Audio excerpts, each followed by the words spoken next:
finally the independence of India. For this, how the Indians they struggle for the independence of our country. Independence of our country. The famous political scientist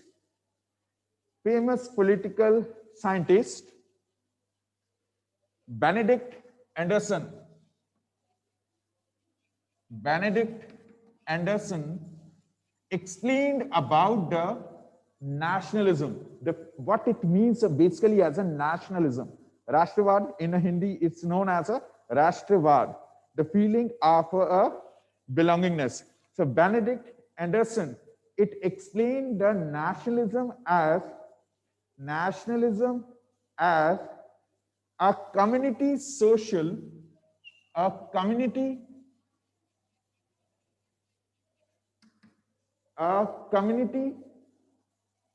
socially constructed,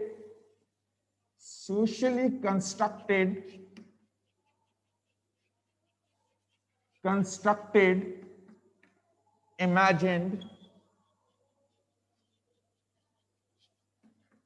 socially constructed, imagined by the people who perceive themselves,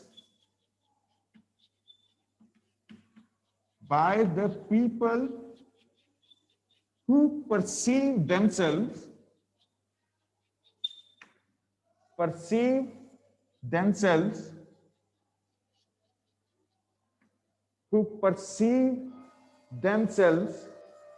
as part of that group, as part of that group, as part of that group.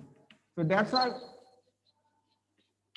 I said here the nationalism and the freedom of Indian independence, it was not the result of the one individual or the organization. It was a collective effort which came out in the form of the Indian independence in 1947. Indian independence in 1947. This was the definition given by the Benedict Anderson related with the nation or a nationalism.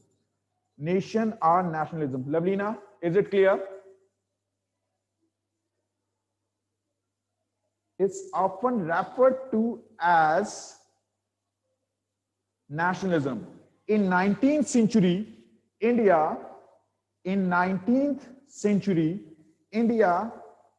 the growth of a nationalism was a reaction to the British colonialism, British colonial policies, British colonialism and its various policies about which we learned in our previous chapter. For example, when we started a history portion from the first, what, when, where, then the second chapter, it was that the trade to territory, the British policies for the trade territory, then the third as a economic policies, revenue system, Britishers interference in a social customs, society of Indians. So all these different policies were collectively responsible for the rise of the feeling of a nationalism among the Indians. It began around the 19th century, after the mid of the 19th century. Some of the salient factors that contributed to the rise of the Indian nationalism, these are as follows. So what were the causes responsible for the Indian nationalism? Causes responsible for the Indian nationalism. What were the causes responsible for Indian nationalism? Indian nationalism. Causes responsible for the Indian nationalism. So the first one is a oppressive nature of colonial expansion. Oppressive nature of colonial expansion. Colonial expansion. About this we learned in a second chapter. Britishers used such policies to expand their territories, to expand the British Empire in India through the different policies. They use as a doctrine of lapse, subsidiary alliance, direct military confrontations, through which they tried to control maximum number of Indian states under the British Empire. So when we're talking about the doctrine of lapse, why it is marked here the oppressive? Because doctrine of lapse not legally implemented over the, it was not legally implemented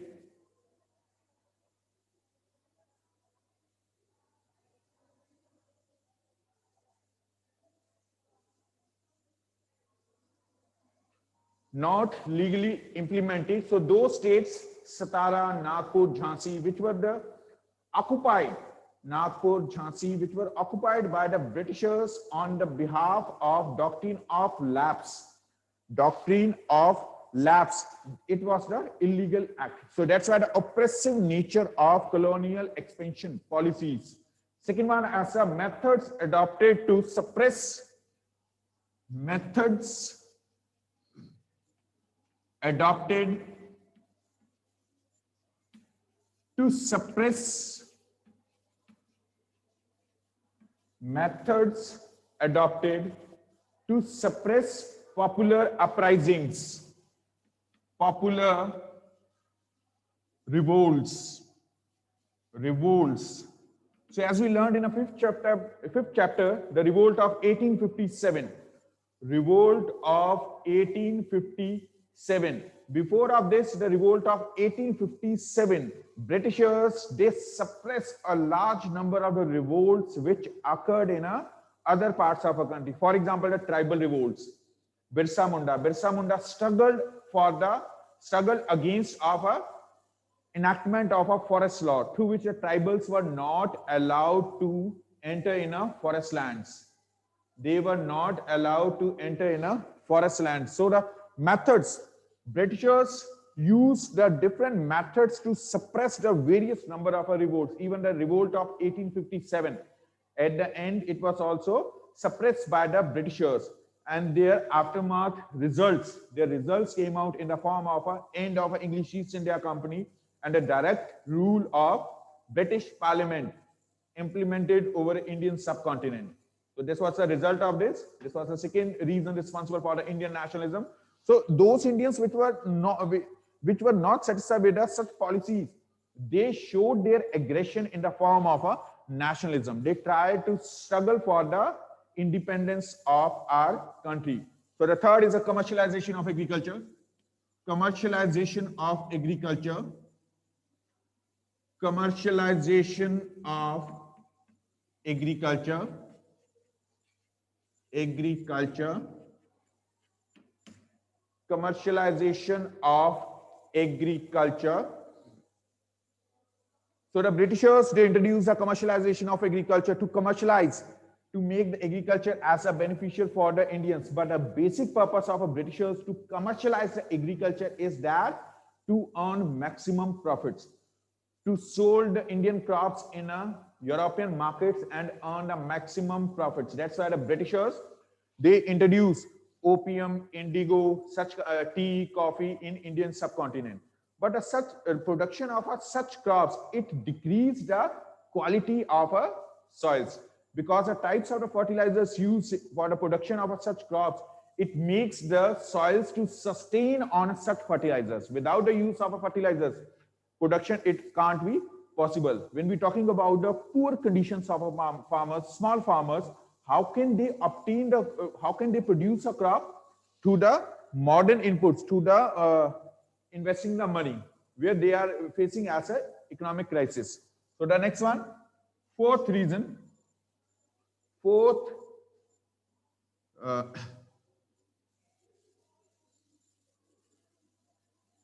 revenue policies, revenue systems. Britishers, to earn the maximum profits, to earn the maximum or large number of profits in Indian subcontinent, they introduce a large, different number of revenue systems: Ijadari system, Zamindari system, Ryotwari system, Mahalwari system. Different number of revenue systems they introduce to earn the maximum profits, to earn maximum profits through the taxes, collect the taxes on a agricultural land. Next one, policy of a racial discrimination. Policy of racial discrimination. Racial discrimination. Discrimination. Racial discrimination. It was marked in a public places that the Indians are not allowed in a some certain number of the areas. Even Indians, they were not allowed to travel in a first class as a passenger. So the example is in context of Mahatma Gandhi. It's also learned by you in your previous classes. So racial discrimination, they makes the Indians as an inferior and they consider Britishers as the superior comparatively the sorry, as compared to the Britishers. Next one, destruction of a traditional industry. Destruction of traditional industries and crafts. It was also one of the reasons responsible for the rise of a nationalism, because Indians were destruction.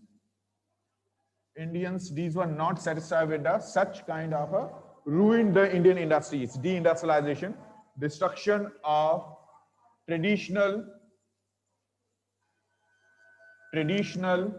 crafts and industries. With the introduction of a newer industrial policies, where the large number of industries set up in India, so such large scale industries, they basically demanded the raw material in a huge quantities. Such raw material, it was not given to the local industry, traditional industries or the crafts weavers, especially as a weavers. So those weavers stopped their production of the cotton clothes in our country. Next one is a lack of popular support for legislation. Lack of popular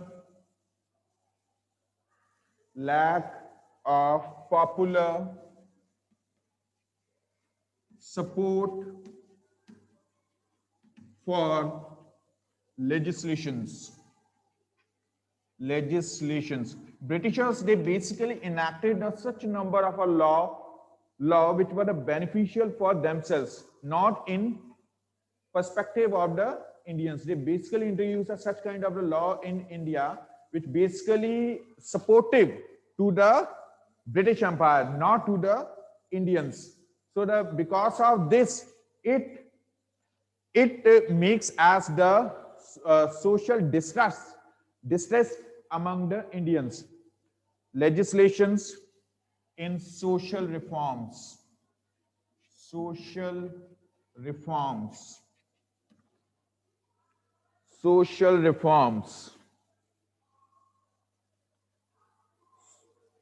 Next one, social reforms. Introduction of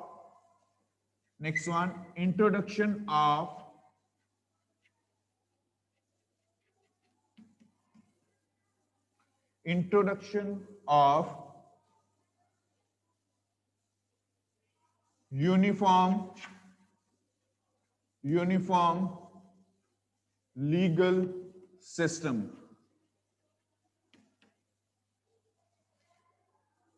Sorry, introduction of uneven legal system. Britishers basically introduced such kind of a legal system in which the separate prisoners were there for the British prisoners and separate for the Indian prisoners, even for the solving and giving the verdict to the cases related with the Indians. These were also given by the British officials. They were not given as importance to the Indians to take part in a judicial system. Next one, introduction of postal system. Introduction of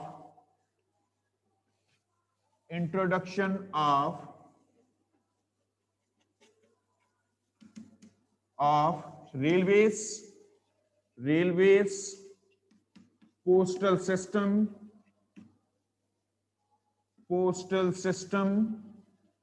education, education, etc. So one's perspective of a such kind of a changes in India, it was considered as the good for the Indians. But there was one of the section was there which was not considered the such kind of the changes for the growth of the Indian economy. These are basically those orthodox people. For example, when we're talking about the educational reforms under the Woods Dispatch of 1854, such kind of the reforms, these were the healthier.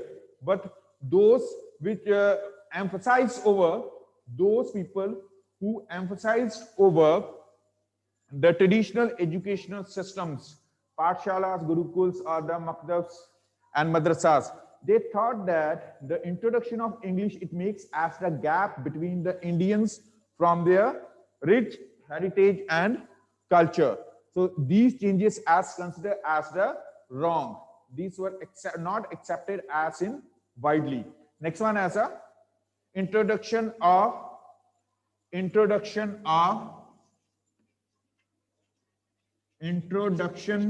of English. Introduction of English. So introduction of English given as the one perspective to the Indians to know about the world. It connected the Indians to the world, rest of the world.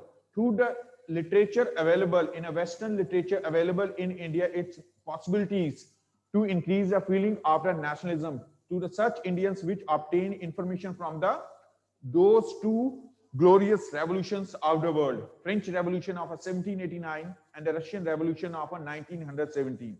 Indians, they familiar how common people struggle for the democratic ideals or the independence or their independence of their country from their dictatorial rules, from the dictators, how they struggle and achieve the objective of a democracy and freedom. It was make possibilities to the English. But those orthodox, those people which consider to conserve their culture and system, they thought that the English introduction of English makes as the other languages inferior comparatively the English. Comparatively the English. And the last one, last reason responsible for the nationalism in India, writings of various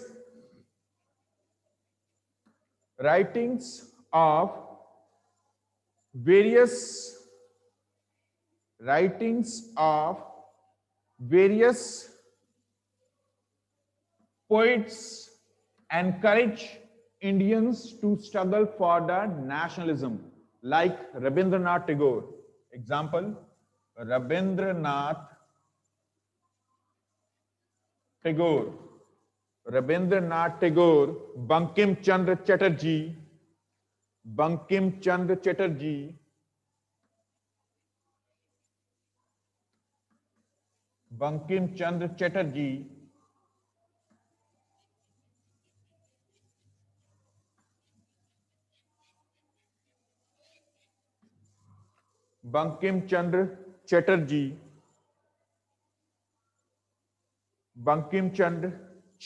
Rabindranath Tagore, which instilled among the people a feeling of pride in respect for their own past. So all these were the collectively responsible for the beginning of a nationalism in India around the mid of the 19th century.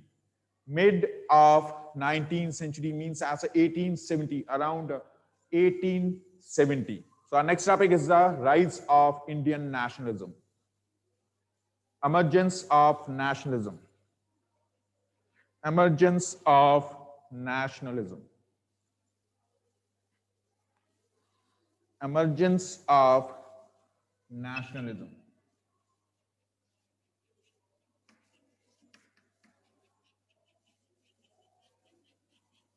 Emergence of nationalism. So around the 1870s, in a period of 1870 to the 1880, 70 to 1880, Britishers, they enacted the three important legislations, three important law. Three acts passed by the British further exposed the racial discrimination in a colonial states. These were the Arms Act of 1878. The Arms Act of 1878. Arms Act of 1878. Passed during the Viceroy Lord Lytton. Lord Lytton. Lord Lytton passed the Arms Act in 1878, in which the Indians prohibited from possessing firearms without licenses. British Parliament, it given as a license to the Indians to use weapons without the license, without paying as a duty tax. Not the Indians, they can't keep any weapons under their control, firearms. So weapons can possess by the Indians after taking the license from the Britishers. This was the Arms Act of 1878. This act, it was not applicable over the Britishers, only upon the Indians. Second one, Vernacular Press Act of 1878. Vernacular Press Act. Vernacular Press Act of 1878. 1878.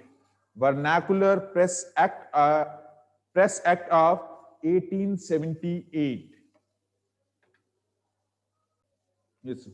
So under this act, Vernacular Press Act of 1878 states that Indians, if any of a newspaper publish any kind of a news against the Britishers and their policies, that of the newspaper, it will be as a banned by the Britishers. It will be banned by the Britishers. So Vernacular Press Act of 1878, which allowed the government to confiscate newspapers if they published anything objectionable against of the British Empire. So that particular newspaper, it can be the banned to publish the news. And the third, it was a Ilbert Bill. Ilbert Bill of 1883. Ilbert Bill of 1883, passed during the Viceroy Lord Ripon. It was a viceroy at that time. Viceroy, it was an intermediary in between of the Indians and the British Parliament. In between of Indians and the British Parliament, the intermediary, the person which was implemented the policies made by the British Parliament over Indians, it was the Viceroy. So at that time, the existing Viceroy, the Lord Ripon, implemented. It was enacted the Ilbert Bill in 1883. Passed. It allowed the judges of Indian origin to try Europeans in India. The Europeans in India reacted harshly. Ultimately, the government amended the bill. At the earlier, the Ilbert Bill states that all the legal matters of Indians, it will be sought out by the decisions on Indian issues, Indian legal matters. It will be taken by the British judges. But due to the oppression by the Indians, that bill modified, and the Indians getting as a chance to take the decisions on those Indian cases by the Indian judges, those who pass out the exam for the judges. These were appointed to take the decisions. But earlier, that bill was enacted in favor of a Britishers company of British officials, British judges, they can take as a decision on such issues related with the Indians. Related with Indians. Clear? So these three bills, these were the responsible for emergence of a nationalism around the 1880s, around 1870s to the 1880s, because of these three bills, a large number of the organizations, they promoted the interests of Indian, and several political associations, they came into existence. So what was the consequences of these bills? Consequences, a various number of associations, they came into existence because of enactment of a such bill, such law. First, Pune Sarvajanik Sabha. Pune Sarvajanik Sabha. Pune is a place in Maharashtra, Pune. Pune Sarvajanik Sabha. Second one is the British India Association. British India Association. British India Association.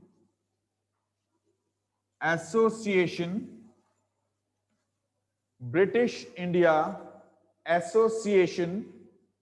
Madras Native Association. Madras Native Association. Madras Native Association. Bombay Presidency Association. Bombay Presidency. Bombay Presidency Association. So all these were the collectively to raise the such issues which were related with the Indians. Those Indians which were not satisfied, which were dissatisfied with the British policies. Such policies, they came into notice of a Britishers to the such number of the associations, organizations. If you remember, before of the 1870, basically Indian rulers, they were not having any of the opportunity, not any of a way through which they discuss the matters directly with the Britishers. So through these four organizations, they raised such issues which were related with the Indians and came into notice of Britishers, through which such issues it can easily sorted out. To solve the problem of such kind of the organizations in India, Britishers finally they founded the Indian National Congress, INC. INC came into existence because Britishers, they were fed up and want to disrupt the unity of such organizations. Finally, they founded the Indian National Congress. Indian National Congress in 1885. In 1885, Indian National Congress, existing the Congress Party, its head now as Sonia Gandhi. So at that time, Indian National Congress in 1885 founded at Bombay, which is now presently known as Mumbai, Bombay, by A.O. Hume. It was a British official which was founded as Indian National Congress, first political party, Indian National Congress. The reason behind the foundation of Indian National Congress was that Britishers wished to make busy those politicians which raise the issues related with the Indians. They try to given as a political representation to the Indians. They engage Indians in a constructive way. That's why the Indian National Congress founded in 1885 at Bombay. 1885 at Bombay with the 72 delegates. At that time, there were the total number of 72 members were there. 72 members were present in a Indian National Congress. Indian National Congress. And at that time, Congress, it was headed by the Dada Bhai Naroji. Dada Bhai Naroji.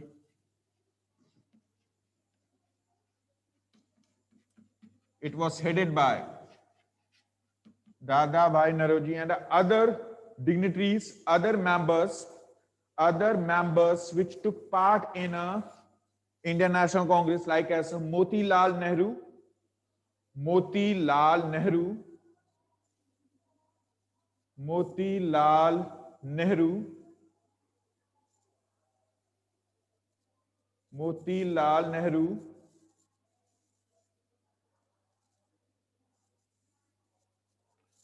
Motilal Nehru, Dadabhai Naroji, Firoz Shah Mehta, Badruddin Tayyib, W.C. Banerjee, Surendranath Banerjee, Ramesh Chandra Dutt. All these were the members of those associations and organizations which basically work to raise the issues related with Indians. All these were the publicists. Publicist is basically a person which has raising the issues related with the public. Issues are matters related with the public. But at the beginning of British official A.O. Hume, it was founded as an Indian National Congress. Indian National Congress. But at the beginning of the 20th century, Congress split into two parts. Congress split into two parts. One group, it was the moderates, and second was the radicals, moderates and radicals. Because of the ideologies, different ideologies, Congress, Indian National Congress split into two parts, moderates and radicals. Moderates and radicals. In Hindi, the moderates, these were known as Naram Dal, and the radicals as a Garam Dal.